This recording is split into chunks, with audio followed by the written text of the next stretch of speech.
नमस्कार। आज हम लुमिनस सोलरवर्टर प्रो पीसीयू इंस्टॉलेशन के बारे में समझते हैं।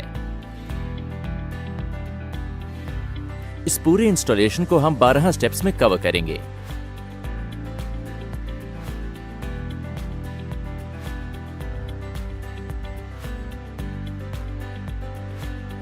Digital clamp meter, hydrometer, inclinometer, compass, measuring tape, combination plier, wire cutting cum stripper, D-handle socket, spanner set, MC4 connector tool, reversible screwdriver, line tester, insulation gloves, shoe cover, cable tie और insulation tape।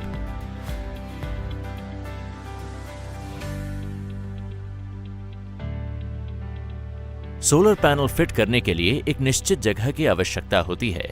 इसका हिसाब करने का formula इस प्रकार है कि 1 kilowatt solar panel के लिए लगभग 100 स्क्वायर फीट जगह होनी चाहिए, वो भी शैडो फ्री।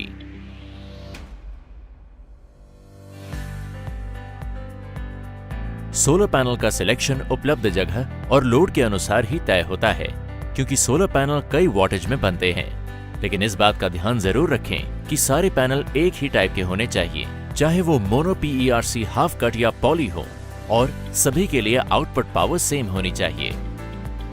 पैनल्स की कनेक्शन सिस्टम कैपेसिटी के अनुसार सीरीज और पैरेलल कॉम्बिनेशन में लगता है।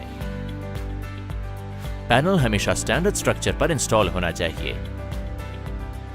पैनल्स कभी भी जमीन पर लिटा के या लटका के नहीं लगाने चाहिए। स्ट्रक्चर के साथ पैनल्स के सभी स्क्रूज अच्छी तरह से टाइट रहने चाहिए। सभी पैनल्स की दिशा हमेशा ट्रू साउथ की तरफ होनी चाहिए, और इसको पता करने के लिए कंपास का ही इस्तेमाल करें। पैनल का टिल्ट एंगल हमेशा जगह के लैटिट्यूड एंगल के अनुसार ही होना चाहिए। लैटिट्यूड एंगल का पता लगाने के लिए गूगल साइट की मदद ली जा सकती है। जैसे कि पैनल के टिल्ट एंगल को चेक करने के लिए हमेशा इंक्लिनोमीटर ही यूज करें।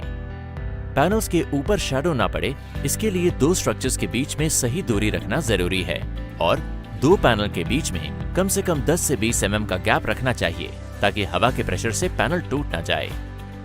इस बात का ध्यान रखें कि पैनल्स के सामने किसी प्रकार के पेड़, बिल्डिंग, पानी के टैंक इत्यादि न हो, जिससे कि पैनल के ऊपर छाया पड़ती हो। सोलरवर्टर प्रो पीसीयू की इंस्टॉलेशन में सही वायर गेज के अनुसार वायरिंग करना बहुत जरूरी है, वरना सिस्टम की परफॉर्मेंस डाउन हो जाएगी। सही वायर गेज को जानने के लिए यूजर मैनुअल को रेफर करें।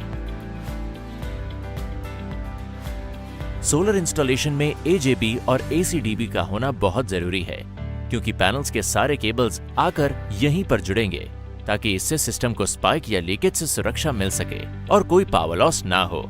कभी भी हैंड जॉइंट ना करें, इससे बहुत पावर लॉस होता है, जिसके कारण हीट होती है और आग लगने की भी संभावना बढ़ जाती है।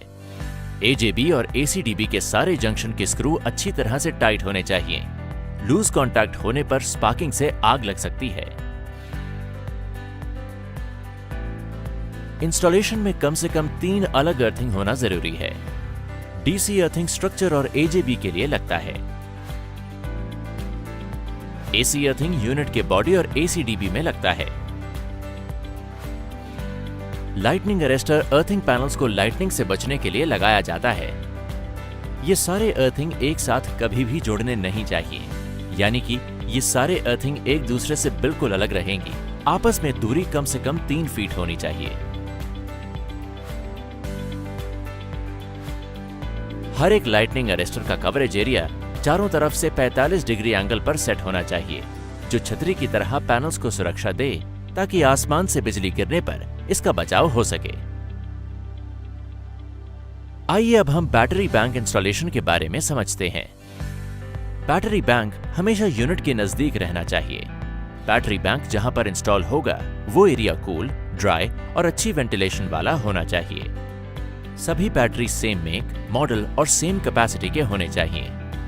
बैटरी का फाइनल केबल और इंटरकनेक्टर केबल हमेशा सेम गेज का होना चाहिए। बैटरी टर्मिनल्स में ठीक तरह से पेट्रोलियम जेली के साथ लुब्रिकेशन हो, और सारे नट बोल्ट पूरी तरह से टाइट रहने चाहिए। सभी बैटरीज के टर्मिनल वोल्टेज बराबर होने चाहिए, और वो कम से कम 12.5 वोल्ट के हों। यदि ऐसा न हो तो पहले बैटरी को इक्वलाइज करके फिर इंस्टॉल करें। DM water float level indicator के अनुसार रहना चाहिए। सोलरवर्टर प्रो पीसीयू में ग्रिड इनपुट सप्लाई देते समय कुछ विशेष बातों का ध्यान रखिएगा। ग्रिड इनपुट सप्लाई हमेशा मेन एनर्जी मीटर के बाद एसीडीबी बॉक्स से ही लें। चेक करें कि लाइन और न्यूट्रल के बीच में 220 से 240 वोल्ट्स 50 हर्ट्ज होनी चाहिए। अर्थ और न्यूट्रल के बीच में लीकेज वोल्टेज 5 वोल्ट से कम होनी चाहिए। यूजर मैनुअल के अनुसार ही सही वायर गेज हो, वो भी बिना किसी जॉइंट के। ध्यान रहे कि वायर कनेक्शन करते समय फेज से फेज, न्यूट्रल से न्यूट्रल और अर्थ से अर्थ ही जोड़ना चाहिए। Battery connection. सबसे पहले बैटरी का कनेक्शन करें। ध्यान रहे कि बैटरी का प्लस और माइनस पोलैरिटी सही हो, यानी कि बैटरी का पॉजिटिव तार पॉजिटिव पे और नेगेटिव का तार नेगेटिव पे ही लगाएं। फिर सोलर का कनेक्शन करें। इसमें भी पोलैरिटी का ध्यान रखिए ताकि रिवर्स ना लगे। फिर ग्रिड लाइन इनपुट के फेज और न्यूट्रल का कनेक्शन करें। ध्यान रहे कि फेज का तार फेज से और न्यूट्रल का तार न्यूट्रल से ही जोड़ें। आखिर में लोड इनपुट का कनेक्शन करें। ध्यान रहे कि 2 kVA सिस्टम से ज्यादा कैपेसिटी के इन्वर्टर में 2 प्रकार के आउटपुट होते हैं, एक नॉर्मल आउटपुट और दूसरा TDR आउटपुट। घर के एयर कंडीशनर अथवा कोई भी हैवी लोड हमेशा TDR आउटपुट के साथ ही कनेक्ट करें। इन दोनों आउटपुट का न्यूट्रल कॉमन है, यानी कि इन दोनों के न्यूट्रल टर्मिनल ब्लॉक के आउटपुट न्यूट्रल से जुड़ेंगे।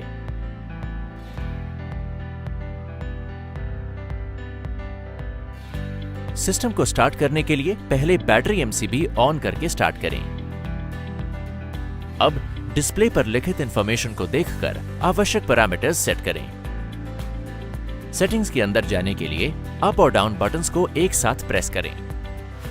सेटिंग्स में मुख्य रूप से साइट के अनुसार आपको सेटिंग करना जरूरी है, जैसे मोड सेटिंग में इको या यूपीएस, बैटरी टाइप सेटिंग में ट्यूबुलर, फ्लैट और एसएमएफ।